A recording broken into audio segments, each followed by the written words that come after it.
Good afternoon, ladies and gentlemen.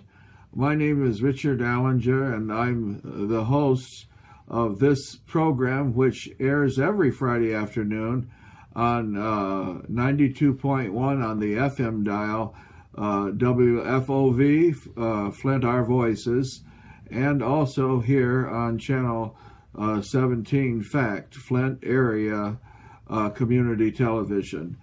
In our the month of October lessons, I was beginning to introduce to you my first published book, which is The Reformation Cannot Be Over, and I was reading to you the introductory pages to that particular work. But before I get into the content of that book and religious instruction, I wanted to relate to you that I went over here recently to the UAW Region 1D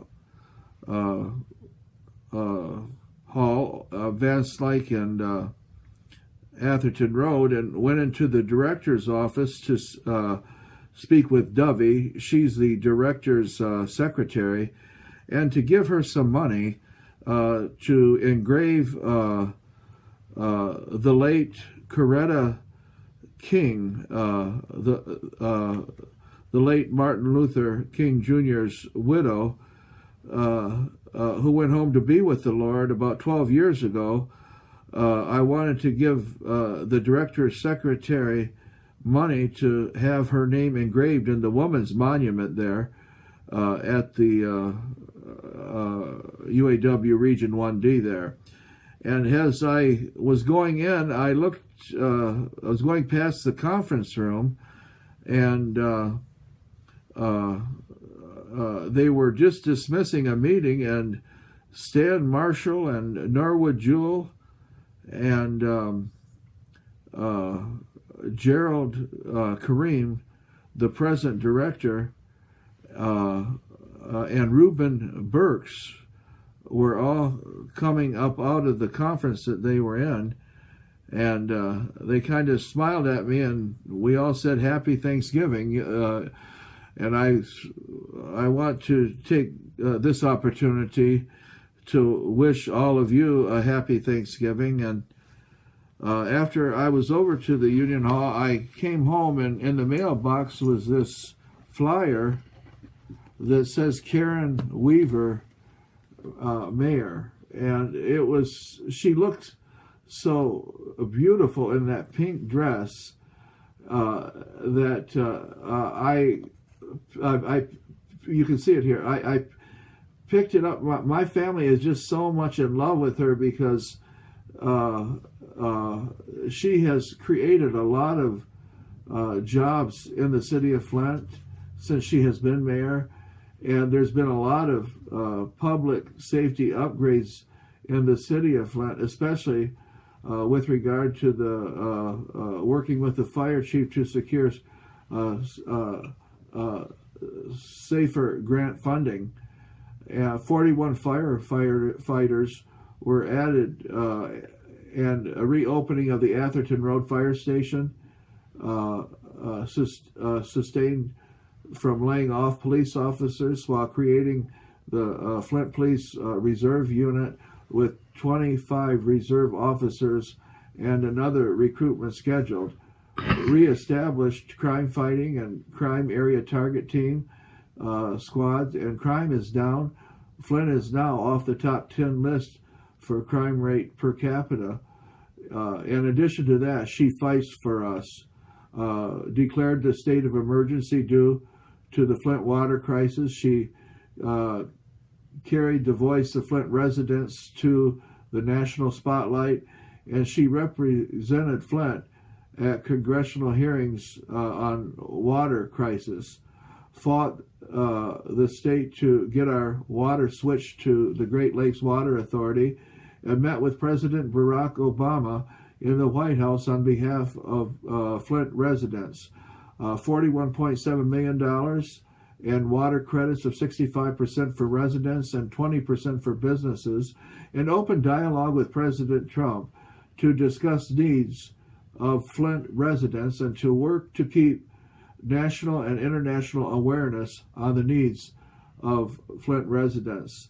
So with Election Day, November 7th, and coming up very soon, I'll tell you, my family wants to see her win again. They all love her very much, and she is really quite a dynamic and inspirational leader. And as you know, she made history when she was reelected, because Flint, in its over 150 years of history, has never had a woman for mayor.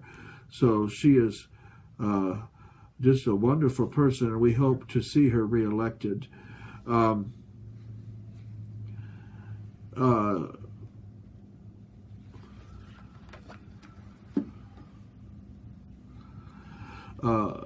wanted to pick up where I had left off last October, when I had held up to you this picture of what says Mahatma, a highly esteemed man in India. His Mahatma Gandhi, they call him, and he has his famous spectacles on him. See his spectacles he has, and he's in prayer. And that's where I left off talking to you about him. And I told you that today, as I can find time with the restraints we have on my programming, that I would share with you some of his words with regard to Jesus Christ, because I am your church history teacher. And so what he has said is, truth alone will endure. All the rest will be swept away before the tide of time. I must continue to bear testimony to truth, even if I'm forsaken by all. Mine may today be a voice in the wilderness, but it will be heard when all other voices are silenced, if it is the voice of truth. And underneath the praying Mahatma are the words, "My life is my message." And then in his writing, The Message of Jesus Christ, he has said this: I have regarded Jesus of Nazareth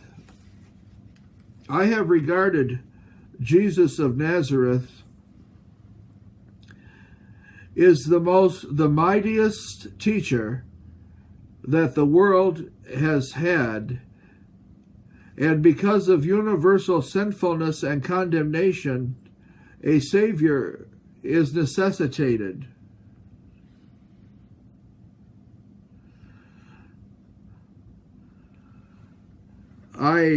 You have to forgive me.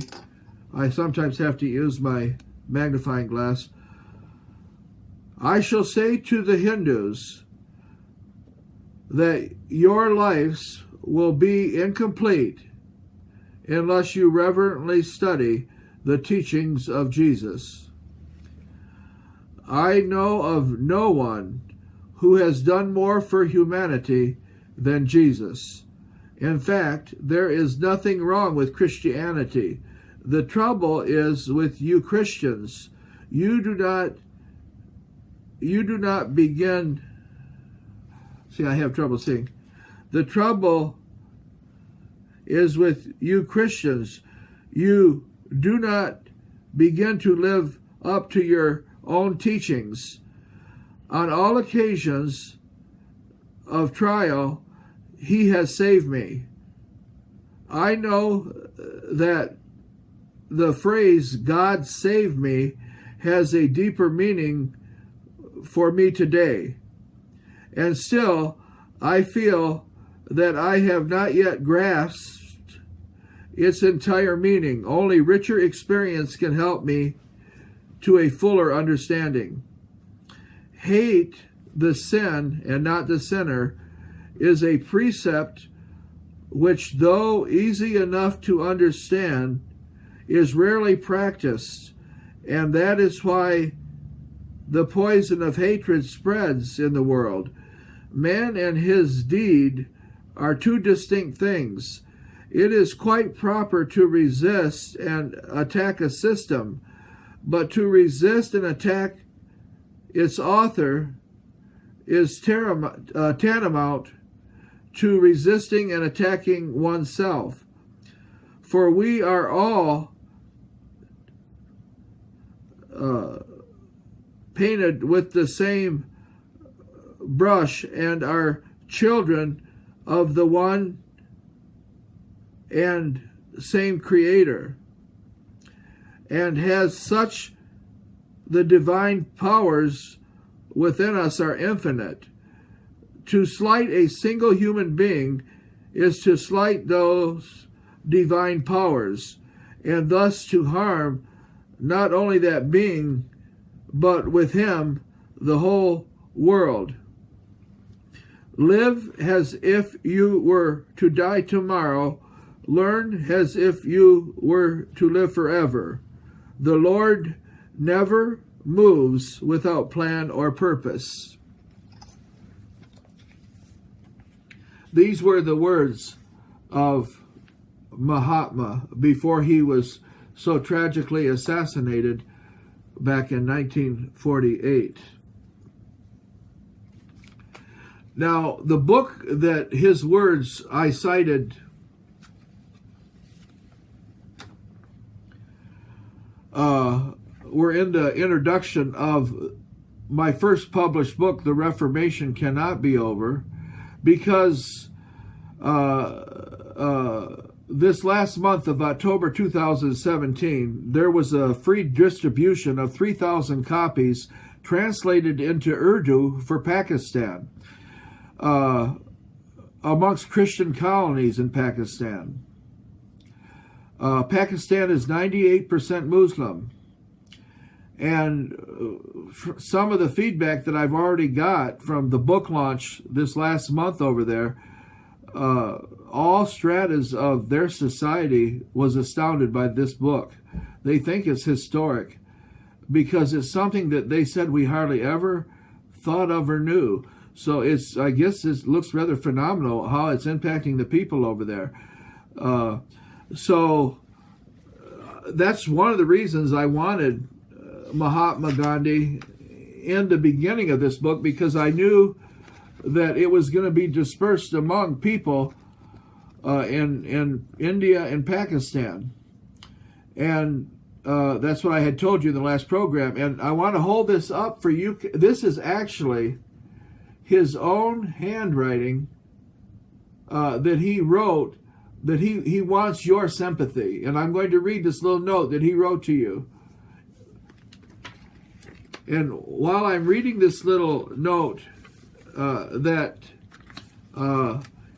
he wrote to you, I'm going to hold this icon up of him. And here is his word in his own handwriting.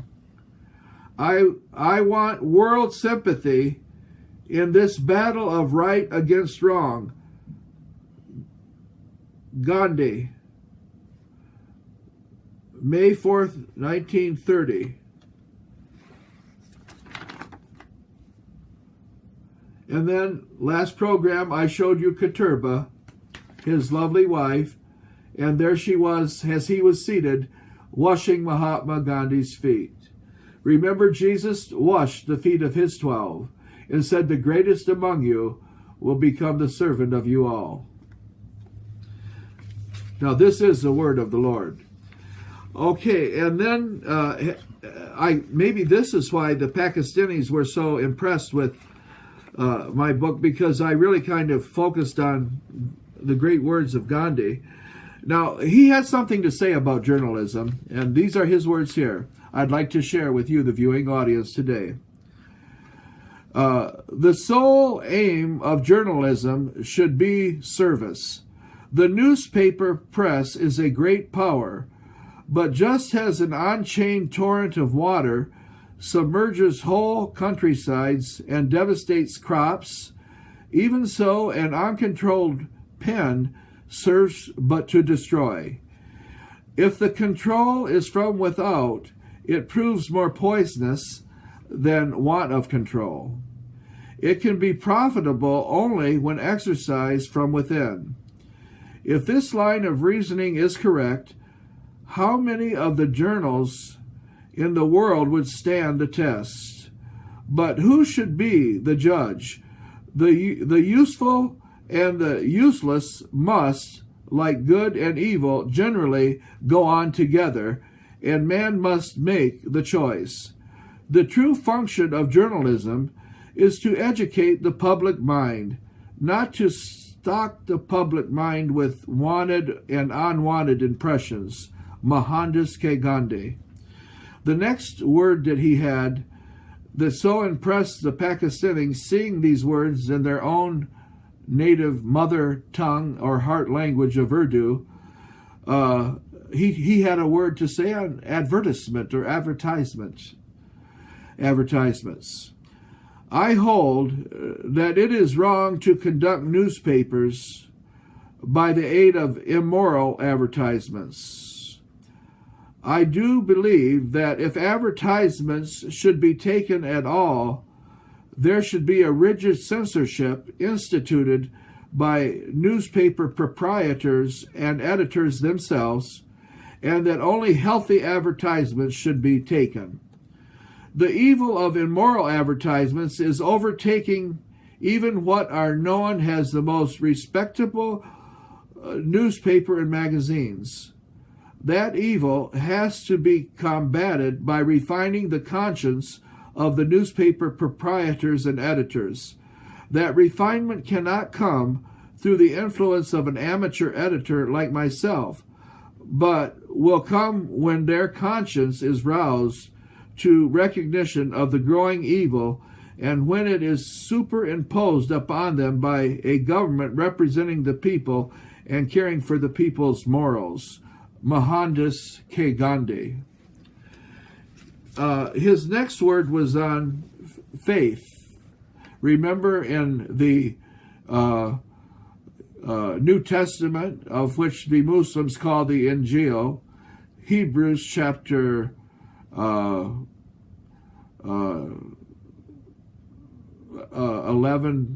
verse 6 says, without faith it is impossible to please God. So here's what Mahatma Gandhi has to say about faith. It is faith that steers us through stormy seas, faith that moves mountains, and faith that jumps across the ocean. That faith is nothing but a living, wide-awake consciousness of God within. He who has achieved that faith wants nothing. Bodily disease, he is spiritually healthy, physically poor. He rose in spiritual darkness. Without faith, this world would come to naught in a moment. True faith is appropriation of the reasoned experience of people whom we believe to have lived a life purified by prayer and penance. Belief, therefore, in prophets or incarnations who have lived in remote ages is not an idle superstition, but a satisfaction of an inmost spiritual want.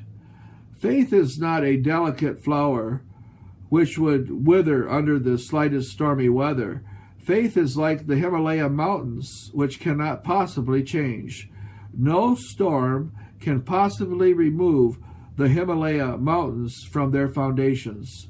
And I want every one of you to cultivate that faith in God and religion. Mohandas K. Gandhi. This is the word of Mohandas K. Gandhi on world peace. I have learned this one lesson, that what is impossible with man is child's play with God. And if we have faith in that divinity, which presides on the destiny of the meanest of his creation, I have no doubt that all things are possible, and in that final hope I live and pass my time and endeavor to obey his will.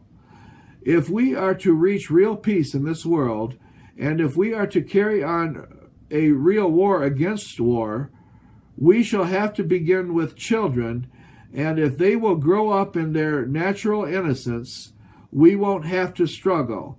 We won't have to pass fruitless, idle resolutions, but we shall go from love to love and peace to peace, until at last all corners of the world are covered with that peace and love for which consciously or unconsciously the whole world is hungering.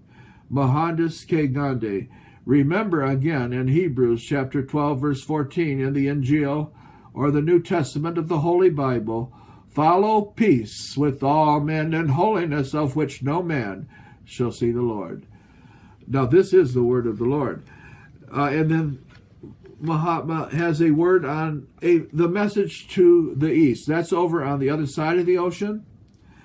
And he says to the east this: let India be and remain the hope of all the exploited races of the earth, whether in Asia, Africa, or in any part of the world. Now you knew that of the 7 continents, Asia is the largest.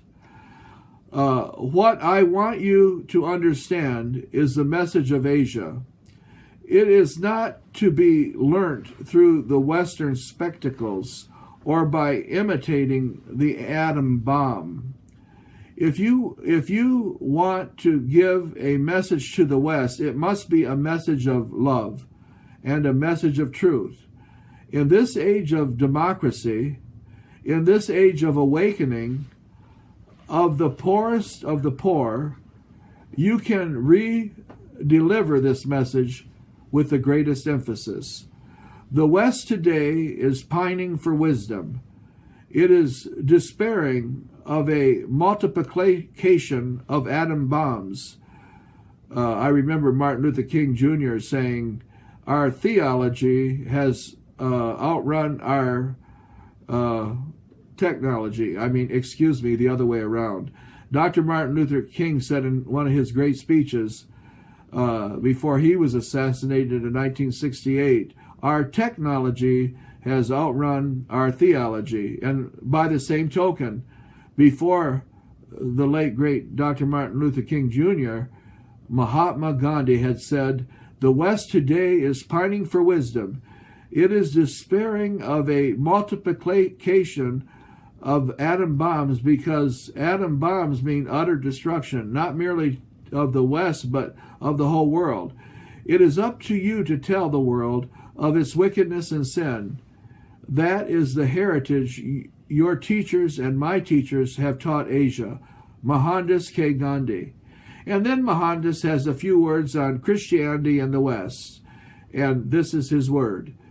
It is my firm opinion that Europe today represents not the spirit of God or Christianity, but the spirit of Satan.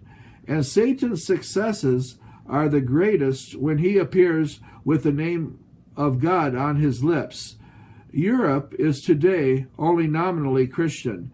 In reality, it is worshiping Mammon, and Mammon is another name in the Bible for money. It is easier for a camel to pass through the eye of a needle than for a rich man to enter the kingdom. Thus really spoke Jesus Christ. His so-called followers measure their moral progress by their material possessions. It is a very curious commentary on the West that although it professes Christianity, there is no Christianity or Christ in the West, or there should have been no war. That is how I understand the message of Jesus. Remember what Jesus said in the Injil or the New Testament? Blessed are the peacemakers, for they shall be called the children of God. The words of Mahatma Gandhi. Now, I only have a few more minutes,